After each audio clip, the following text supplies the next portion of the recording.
ராமு, இந்த வீட்லயும் மேல சத்தம் கேட்கும்னு ரொம்ப ஆசையா இருந்தேன். அந்த பாம்பாட்டி பொண்ணையும் வேணான்னு சொல்லிட்டேன். சித்தப்பா, சம்பா சீதாமா தான் இருக்கா. ஆனா நான் தேடுற லட்சிய மனைவியாவ இல்ல. ராமு, நீ தேடுற லட்சிய மனைவி நம்ம ஆஷாவா இருக்கக்கூடாதா? சித்தப்பா, ஆஷா சம்பந்தமா அன்னைக்கே சொல்லிட்டேன். சரிப்பா, சரி. சார், காஷ்மீர்ல எஸ்டேட் உரிமையாளர்கள் மகாநாடு நடக்க போகுதான். உங்களுக்கு அழைப்பு வந்திருக்கு. என்ன பதில் எழுதுறது சார்? மகாநாட்டில் நானும் கலந்துக்கிறதாக இது. Okay sir. உடனே பயணத்துக்கு ஏற்பாடு செய். ஓகே.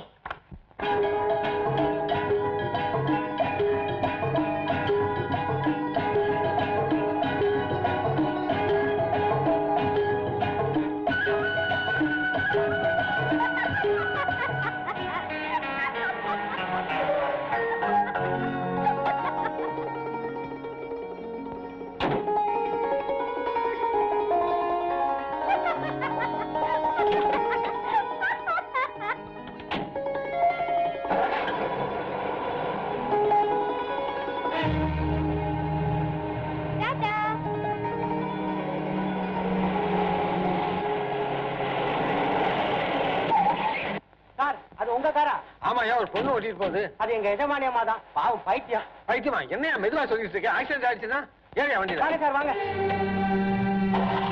அட போய் எடுத்தீங்களா?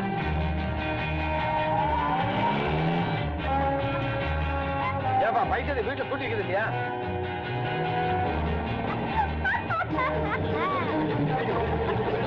சீக்கிரம் பாப்பா, ஆபத்து போகுது.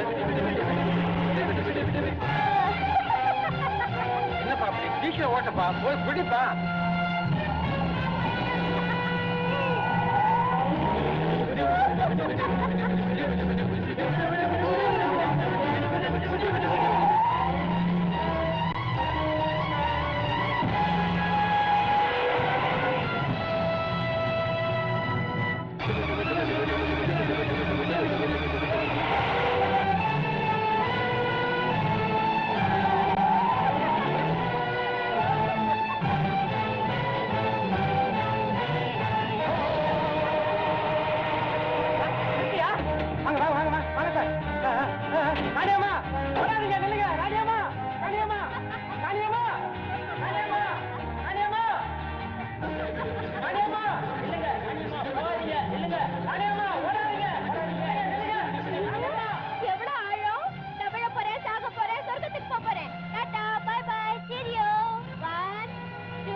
காப்பாத்துறீங்க சார். ரொம்ப தேங்க்ஸ் சார். Thanks sir. வாங்கம்மா, வீட்டுக்கு போலாம். வீட்டுக்கு போலாம். வாங்க வா. வாங்க வாங்க வாங்க வாங்கம்மா. வீட்டுக்கு போலாம் வாங்க. ஹாய் மிஸ்டர் கருப்பு கண்ணாடி. Tata, bye bye, cheerio.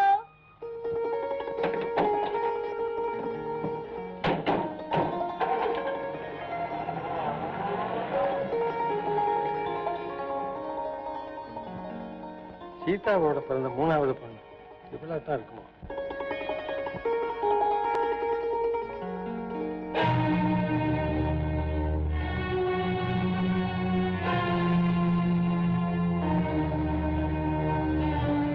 சொந்தக்காரர் அவர்களுக்கு வணக்கம். நான் பைத்தியக்காரி அல்ல. பாவிகளிடம் சிக்கி தவிக்கும் ஒரு பேதை. என்னை மணக்க வேண்டும், என் வாழ்வை கெடுக்க வேண்டும் என்று துடிக்கிறான் ஒரு முரடன். நானோ பண்போடு கூடிய ஒருவரோடு அன்போடு வாழ விரும்புகிறேன். ஆகவேதான் இப்படி பைத்தியம் போல் நடிக்கிறேன். இதுவரை தப்பித்தும் வருகிறேன். உங்களால் முடிந்தால், மனம் இருந்தால் என்னை காப்பாற்றுங்கள். என் முகவரி, குடும்ப நிலை அனைத்தும் கடிதத்தின் பின்புறத்தில் விரிவாக இருக்கிறது. நான் சாவதற்கு முன் என்னை காப்பாற்றுங்கள். இப்படிக்கு ராணி. ராணி?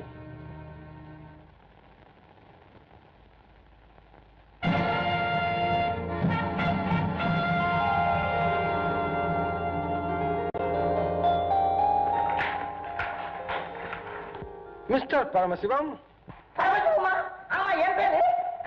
அது எப்படி தெரிஞ்சது உங்களுக்கு? உங்க ஊரு, நீங்க யாரு, எல்லாமே எனக்கு. உங்களுக்கு மகள். ஆமா. அவ பேர் ராணி. ஆமா. அவளுக்கு பைத்தியம். ஆமா. சித்த வைத்தியம், மத்த வைத்தியம், எல்லா வைத்தியம் பார்த்தாச்சு. ஆமா. சித்த மட்டும் தெரியல. ஆமா. ஆனா கரெக்ட். ஏன் சார், நீங்க என்ன ஜோசியா? No no no no you are wrong. நான் ஒரு மனோதத்துவ நிபுணர். தட் இஸ் மனோதத்துவ டாக்டர். பைத்தியங்கள் எங்கெங்க இருக்கோ அங்கெல்லாம் போய் வைத்தியம் பார்க்கறது என்னோட வேலை. நேற்றுக்கு உங்க மகளை பார்த்தேன், எல்லா விஷயத்தையும் தெரிஞ்சுக்கிட்டேன்.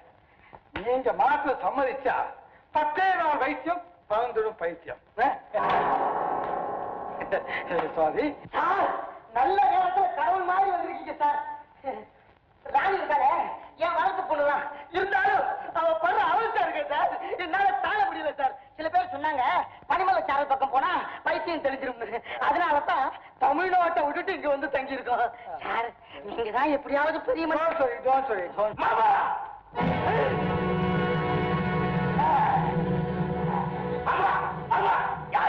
வக்கீலா இல்ல வைத்தியர் இவரு. I know. Mr. Danda. Oh, sorry. You are Mr. Godanda. Would be son-in-law. அதாவது வருங்கால மாப்பிள்ள. கோவம் நம்ம ராணியை குணப்படுத்துறேங்கிறாரு. டாக்டர், உண்மையாவா ராணிக்கு பைத்தியம் தெளிஞ்சிடுமா?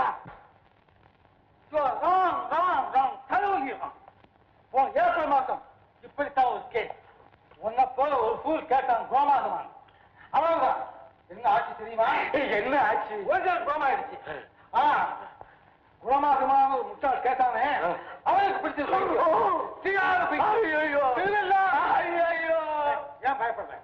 நான் இருக்கேனே. கண்ட்ரோல் பார்க்கத்தான் வந்து எங்க ராணி? ராணி உன் விருப்பத்துக்கு விரோதமா இந்த அப்பா ஏன் அந்த நொண்டி கல்யாணம் செய்வதற்கு துடிக்கிறாரு? அதாங்க புரியல. அந்த பாவி ஏதோ ஒரு ரகசியத்தை வச்சுக்கிட்டு எங்க அப்பா மிரட்டிக்கிட்டே இருக்கான். அவரை நடுங்கிட்டே இருக்காரு. இந்த இடத்தை விட்டு எங்கேயாவது ஓடி போய் செத்து தொலைக்கலன்னாலும் பின்னாலே வேலைக்காரங்களை அனுப்பிச்சு பிடிச்சுக்கிட்டு வந்துடுறாங்க. டோன்ட் வரி, இனிமே அவனை காப்பாத்துறது ஏன் பொறுப்பு. அப்படின்னா இப்பவே இந்த வீட்டை விட்டு போயிடலாமா? அது பெரிய தப்பு. நான் கொஞ்ச நாள் இங்க இருந்து உன் பைத்தியத்தை குணப்படுத்த மாதிரி நடிக்கிறேன். நீ அது பத்தாசி. என்ன செய்யணும்? நான் மாத்திரை தருவேன். மாத்திரையா? ஆமா, மாத்திரை தான். அதை சாப்பிட்டுட்டு மயங்கி நான் சொல்றதெல்லாம் கேட்கிற மாதிரி நடிக்கும். ஓகே. பாய் தரேன். என்ன ராண வேண்டாம், சும்மா தாங்க. அடடே, என்ன ருசியா இருக்கு. மிட்டாய் மாதிரியா இருக்கு. உண்மை மிட்டாய் தான். ஆனா மிட்டாய் திங்கிற மாதிரி கணக்கம் பக்கம் திங்காது. பின்ன எப்படி திங்கிறதா? கசப்பு மருந்து சாப்பிடுற மாதிரி முகத்தை கஷ்டமா வச்சுக்கணும். கஷ்டமா வச்சுக்கணுமா? அது எப்படி? பாரு இருக்குல்ல,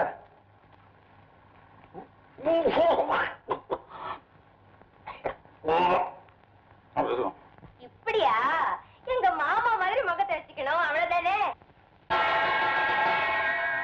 இதனால் சகலமானவர்களுக்கும் அறிவித்து தொலைப்பது என்னவென்றால், சட்டி சட்டியாக இட்லி ரெடி, வயிற்றில் கொட்டிக்கொள்ள வாருங்கள் வாருங்கள். டாக்டர் டாக்டர், சும்மா சொல்லக்கூடாது. உங்க ட்ரீட்மெண்ட்ல கொஞ்சம் இம்ப்ரூவ்மெண்ட் தெரியுதே. கொஞ்சம் இல்லையா, நல்லாவே இம்ப்ரூவ்மெண்ட். ஆமா ஆமா, முன்னெல்லாம் சாதாரணமா கூப்பிட்டுச்சு, இப்ப மணி அடிச்சு கூப்பிட்டு. கரெக்டா சொல்றீங்க. ஆமா, பசிக்குது இல்ல, இட்லி சாப்பிடலாமே. நானே இட்லி போடு.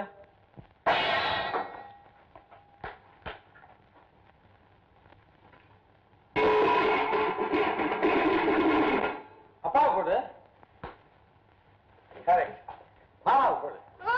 மாட்டேன். என்ன கேளு, போடு சொன்னா. ஆமா, என்ன இது உங்க மேல மட்டும் இன்னும் கோவம் போகலையே? இதுதான் போல இருக்கு. கொஞ்சம் அமைதி. நான் போய் இருங்க. நானே என்ன? வாய் தரேன். சங்கீதம் முங்க முங்க போடு மாமாவுக்கு.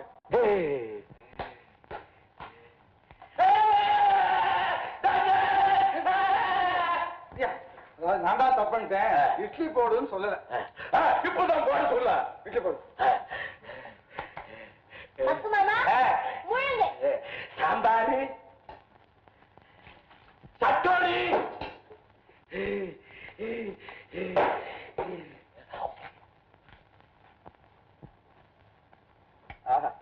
அப்பாவுக்கு சாப்பிடுங்களேன்.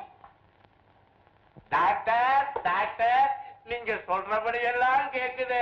என்கிட்ட கொஞ்சம் அன்பா ஆசையா பேச சொல்லுங்க. பேச சொல்றேன்யா, கொஞ்சவே சொல்றேன். சரியா? அதுக்குன்னு வேற மாத்திரம் வச்சிருக்கேன். இந்த பாரு. நானே ஆயத்தரேன். நல்லா இங்க சாப்பிடு சாப்பிடு சாப்பிடு. கொஞ்சம் நல்லா கொஞ்சம் கொஞ்சம். ராஜா என்ன டாக்டர் குல வேண்டே மருத்துவ வம்சத்து மாமன்னரே, நம்ம சுயம்பரம் எப்போது? அதற்கு என்ன அவசரம் இப்போது? ஐயோ, ஐயோ, என்ன வார்த்தை புகழ்ந்து விட்டீர்? என்னை மறக்க வேண்டும் என்று எல்லையிலே காத்திருக்கிறான் சோழ மன்னன். கொல்லையிலே டென்ட் எடுத்து விட்டான் பாண்டிய ராஜா. சிறை எடுத்து செல்வேன் என்கிறான் பிருத்விராஜ். யார் தெரியுமா? ராஜ்கபூரோட டாடி. அதனால என்ன இப்போ? எனக்கு இடுங்கள் மாலை, இவனுக்கு கொடுங்கள் ஓலை. என்னையா இது உங்களையே கொஞ்சிட்டு இருக்குது, என்னை கொஞ்சம் சொல்லுங்கய்யா. நான் தானே மாத்திரை கொடுத்தேன். அப்போ எனக்கு ஒரு பாட்டிலே கொடுங்க, நான் கொடுக்கறேன். இதோ கூட இருக்கையா, நீ நான் இந்த மாத்திரை கொடுத்து 2 பேரும் லவ் பண்ண ஆரம்பிச்சு கடைசியா யாரை கல்யாணம் பண்ணிக்க தெரியாம தற்கொலை பண்ணிட்டா. அதனால முதல்ல பைசத்தை தெரிய வைக்கிறேன், அப்ப நீ மாத்திரை கொடுக்க. போற போக்க பார்த்தா என்ன ஆகுமோ தெரியலையே. ஒன்னா சாப்பிடாம கல்யாண சாப்பாடு சாப்பிடாம அங்கேருந்து போகவே மாட்டேன். என்ன இது அந்தப்புறத்தில் அனாவசிய பேச்சு? வாருங்கள் வசந்த மண்டபத்திற்கு போ. இந்தா போயிட்டு வந்துடுறேன். என்ன என்ன ராணி? என் மாமனை நாளைக்கே கல்யாணம் செய்துக்கிறேன்னு சொல்லிட்டேனே, விடிஞ்சதும் தாலியோட வந்து நிப்பானே அந்த தடிய. பயப்படாதே, அது நிச்சயமா நடக்காது. என்ன சொல்றீங்க ராணி? நானே உன்னை கல்யாணம் செய்துக்க போறேன். உண்மையாவா? அந்த பாக்கியம் எனக்கு கிடைக்குமா? இப்பவே சொல்லுங்க. என் வீடு வாசல் சொத்து சுகம் எல்லாத்தையும் விட்டுட்டு உங்க கூட வர்றேன். நாளைக்கே கல்யாணம் பண்ணு. அவசரப்படாதே. எனக்கு வரப்போற மனைவி எப்படிப்பட்டவளா இருக்கணும்னு நான் சில விதிமுறைகள் எல்லாம் வச்சிருக்கேன். அதுல நீ வெற்றி பெற்றுட்ட மறு வினாடி நம்ம 2 பேரும் கல்யாணம் நிச்சயம். நான் உங்களே தெய்வமா நினைச்சிருக்கேன். நிச்சயமா எனக்கு வெற்றி கிடைக்கும். முதல்ல இந்த மாமன் கிட்ட இருந்து தப்பிக்கணும். அதனால இன்னைக்கு ராத்திரி எல்லாரும் தூங்குனதுக்கு அப்புறம் வீட்டை விட்டு போயிடலாம். என்ன? வாங்க போலாம்.